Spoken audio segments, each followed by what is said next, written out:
ஆசான் அகத்தீசன் ஏன் தொண்டு சேர்னான்? தத்துவ மக்களுக்கு சிறிது வழிபாட்டில் ஈடுபட்டு தருமாறுகின்ற மக்களுக்கு வழிகாட்டுறார்.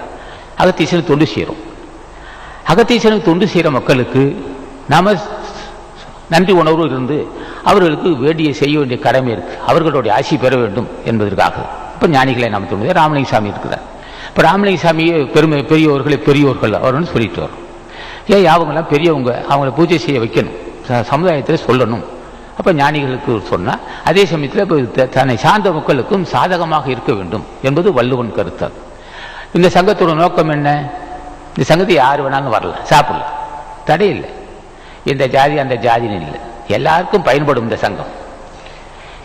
அந்த சங்கம் இந்த பண்பு யார் தந்தது? ஆசான் வள்ளுவன் தந்திருக்கிறான், திருமலை தேவன் கொடுத்திருக்கிறார். இந்த சங்கம் எல்லா மக்களுக்கும் பயன்படும். அவன் வள்ளுவன் இன்னொரு இடத்த சொல்லுவான், ஊரு நீ நிறைந்தற்றே அவனா, ஊரு நீ நிறைந்தற்று. அது பண்பு சொல்லுவான். ஒரு பொது கேணி, ஒரு 200-300 அடிக்கு பெரிய கேணி வெட்டுறான். அது தண்ணி, இது மழை காலத்தை தண்ணி தேங்கும், மழையில காலத்தை ஊட்டு நீர் வரும். ஊரு நீர் நிறைந்தற்றுன்னா பெரும் மழை பெய்யுதா, நல்ல மழை பெய்யுதா, தண்ணி அந்த கேணியில் அந்த குளத்தில் ஊறும். பொது குளத்துன்னு சொல்லலாம், அப்படின்னு சொல்லலாம். பொது குளத்து ஊறிய நீர் போன்று.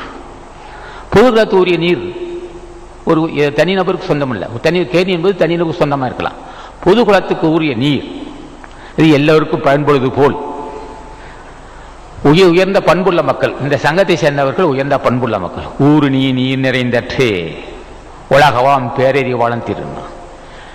இந்த இங்கே வந்துள்ள செல்வம் பொது குளத்து ஊறிய நீர் போன்று எல்லோருக்கும் பயன்படும்.